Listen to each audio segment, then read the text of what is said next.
मैं विजया टोन पे आप सबको मेरा सादर प्रणाम। दोस्तों, आज का मेरा विषय है गौरी गणेश। हर बार की तरह मैं आपको यह त्योहार कैसे मनाया जाता है यह न बताकर हम इसे क्यों मनाते हैं यह बताने वाली हूँ।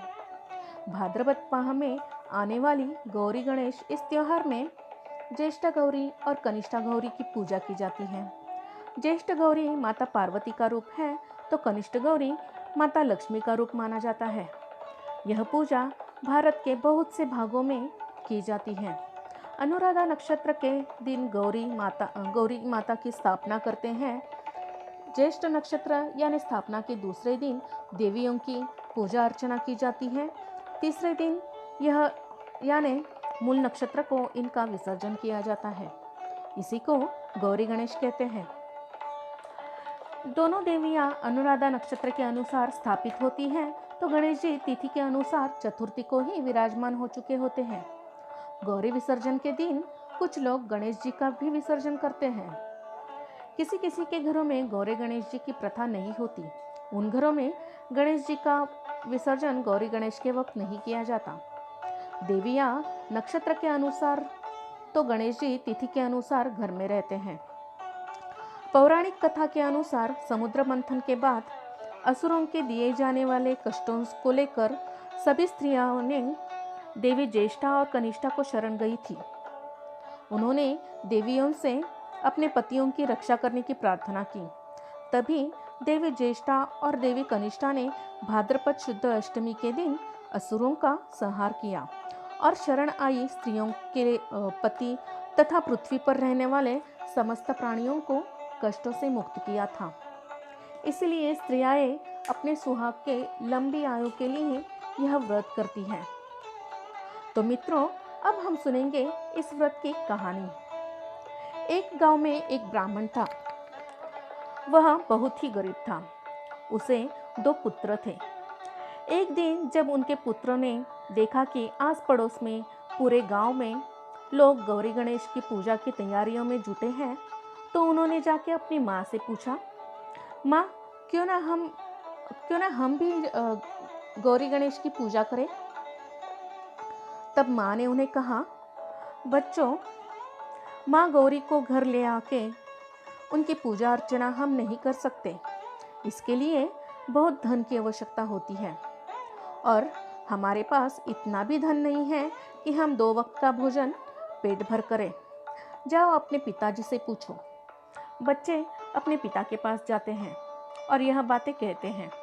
ब्राह्मण अपने बच्चों की बात सुनता है पर उन्हें कुछ कह नहीं पाता। वह चुपचाप उठ के भिक्षा मांगने के लिए घर के बाहर निकल पड़ता है। उस दिन ब्राह्मण को भिक्षा नहीं मिलती। शाम होने पर भी हमें कुछ मिला नहीं, इस बात से ब्राह्मण दुखी हो जाता है और वह आत्महत्या करने का निश्चय कर लेता है। और यह निश्चय कर वह एक नदी के पास जाता है। नदी के पास जाते ही उसे वहाँ एक सुहागन बूढ़ी औरत मिलती है। वह बूढ़ी औरत जान जाती है कि यह ब्राह्मण आत्महत्या करने हेतु यहाँ पे आया है। वह ब्राह्मण को समझा बुझा कर ब्राह्मण के घर ले आती है। ब्राह्मण की पत्नी ब्राह्मण से पूछती है कि यह कौन है तो ब्राह्मण उसे कहता है, यह दादी माँ है। अपने घर आए अतिथि का आदर सत्कार करने के लिए वह कुछ खाने के लिए बनाने के लिए अपने रसोई में जाती हैं। रसोई में कुछ नहीं होता, केवल एक मटके में थोड़ा सा आटा होता है। उसी से कुछ बनाएंगे सोचकर वह मटके को हाथ में लेती है तो वह यह देखती है कि वह मटका पूरा आटे से भरा हुआ है। यह सारी बात वह अपने पति ब्राह्मण को बताती है और उसी आटे से सबके लिए गंजी बनाती है। सभी पेट भरकर गंजी खाते हैं। दूसरे दिन सुबह बुढ़िया ब्राह्मण को उसे स्नान कराने को कहती है। ब्राह्मण यह बात अपनी पत्नी को कहकर खुद भिक्षा मांगने निकल पड़ता है। उस दिन उसे बहुत भिक्षा मिलती है जो लेकर वह घर आता है। उसकी पत्नी सबके लिए अच्छा भोजन बनाती है। सभी आनंद से भोजन करते हैं। तभी बुढ़िया ब्राह्मण से कहती है कि बेटा मुझे कल खीर चाहिए, कल खीर बनाना। ब्राह्मण कहता है, दादी माँ, खीर बनाने के लिए दूध की आवश्यकता होती है, जो मेरे पास नहीं है।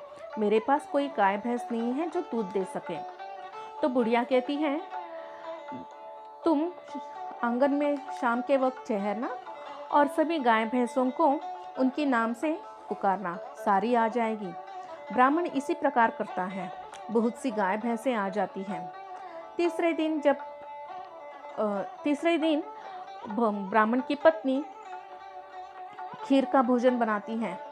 भोजन समाप्त हो, सभी मिलजुल कर भोजन करते हैं। भोजन समाप्त होने पर बुढ़िया ब्राह्मण को कहती है, बेटे अब मुझे वापस छोड़ आओ। ब्राह्मण चिंतित हो जाता है, दुखी होता है और वह दादी से कहता है, दादी माँ, आपके आने से मेरे घर में समृद्धि, संपत्ति और ऐश्वर्य की प्राप्ति हुई है। अगर आप चली जाएगी तो ये सारा आपके साथ वापस चला जाएगा। तब बुढ़िया कहती है, बेटे तुम घबराना नहीं। ज्येष्ठा देवी जिसे कहते हैं वो मैं ही हूँ। मेरे आशीर्वाद से ये तुम्हें सब कुछ मिला है और ये तुम्हें मिलता ही रहेगा। ब्राह्मण फिर कहता है, माँ, यह सारा ऐश्वर्य इसी तरह मेरे पास रहने के लिए मुझे कोई उपाय बताए। तब बूढ़ी औरत जो ज्येष्ठा देवी है वह कहती है, तुम मुझे छोड़ने जब आओगे तब लौटते वक्त मैं तुम्हें कुछ मिट्टी दूंगी, वह ले आना और घर में सारी ओर डालना, जिससे यह संपत्ति यूं ही रहेगी। यह कहकर ज्येष्ठा देवी ने गौरी गणेश की सारी पूजा विधि ब्राह्मण को बताई और यह पूजा भाद्रपद माह में करने के लिए कह दिया। तो दोस्तों, इस तरह जो कोई गौरी गणेश व्रत पूजा करता है, उन स्त्रियों के सुहाग की आयु बढ़ती है और उन्हें ऐश्वर्य प्राप्त होता है। तो यह थी गौरी गणेश जी की कथा। आपको यह कैसी लगी, कृपया करके कमेंट में बताएं। इसी तरह के जानकारियों के लिए मेरे चैनल को सब्सक्राइब करें और यह जानकारी सभी तक पहुंचने के लिए इसे लाइक और शेयर करना न भूलें। धन्यवाद।